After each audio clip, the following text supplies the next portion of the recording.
Hey, my name is Sruti. I'm an author and spiritual teacher, and today I am out on the flats, once compared to the Playa at Burning Man by some of our guests.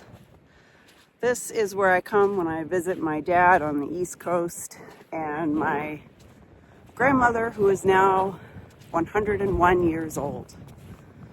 And I have been coming here to Cape Cod since I was a child, and to the flats for more than 10 years. And every time I come out here, it's sort of a spiritual experience in itself.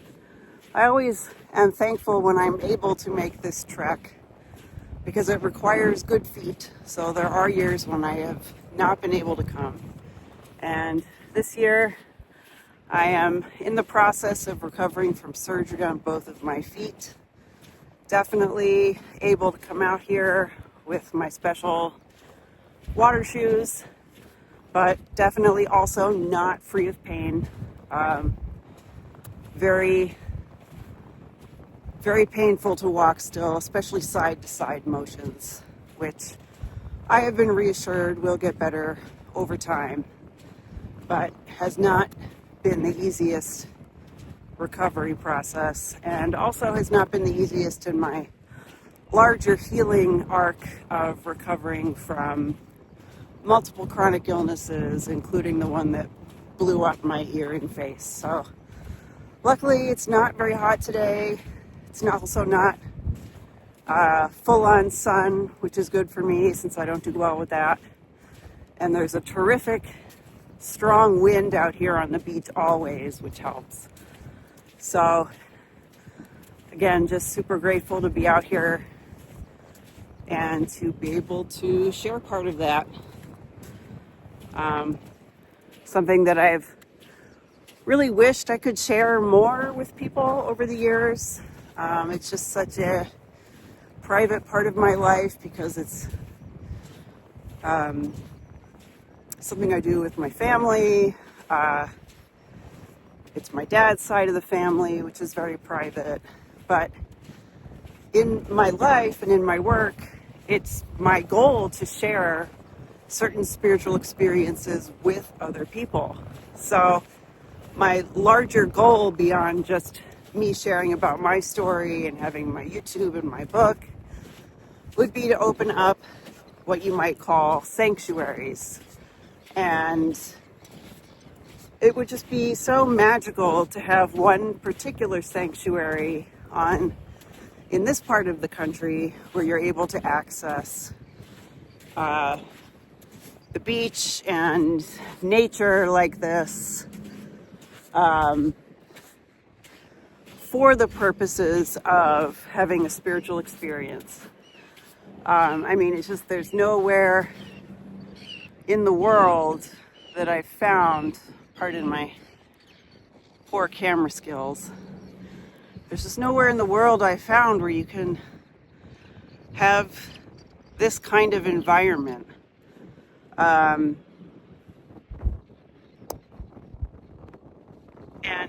have it not be used for the purposes of tourism or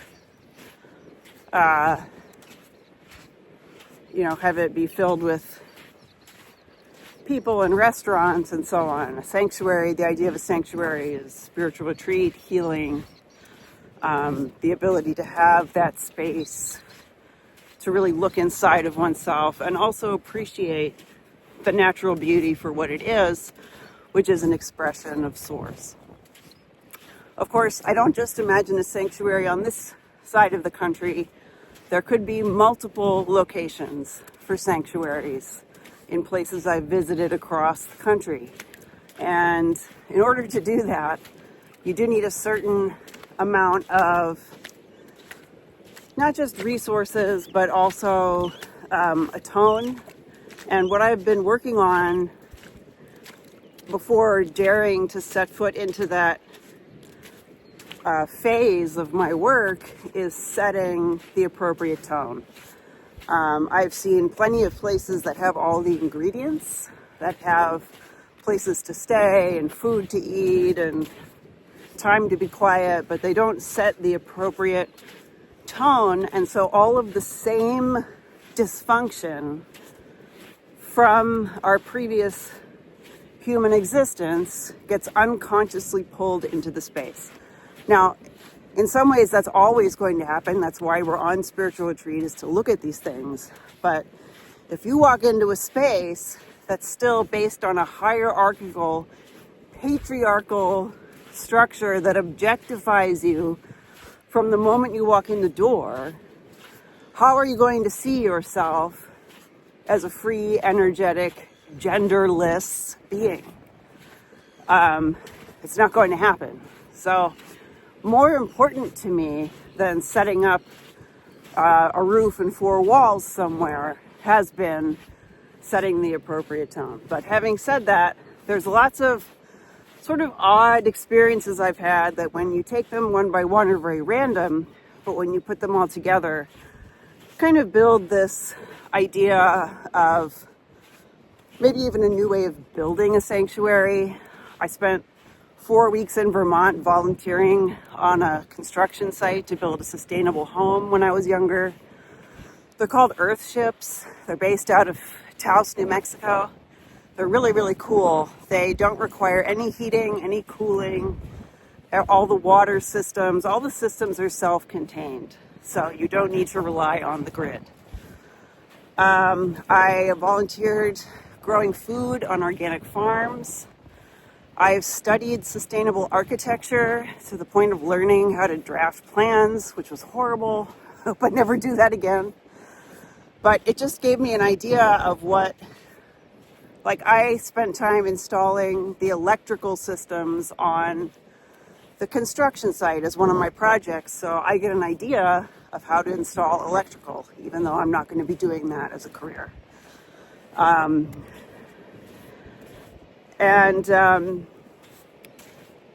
spent quite a bit of time in various different spiritual retreat settings, kind of getting an idea of what I'd like to include if I were to make my own, but never finding a home in any of them. Basically being given the tools to make my own home and make a new home based on not just, again, walls and a roof, but based on the energy that you're transmitting through that space and that environment. And it's definitely the energy I feel when I come, for example, to places like this over the years that really sort of naturally bring me inwards, to feel not only the core of myself, but myself in the broader environment. And interestingly, I always come, it seems like, in these moments of huge transition in my life. And for whatever reason, in my personal life, I'm going through a period of not only renewal and reemergence, but also extreme death. So, relationships I've had for a long time are dying away. People I've known for a long time are moving away. Situations I've been in are starting to crumble.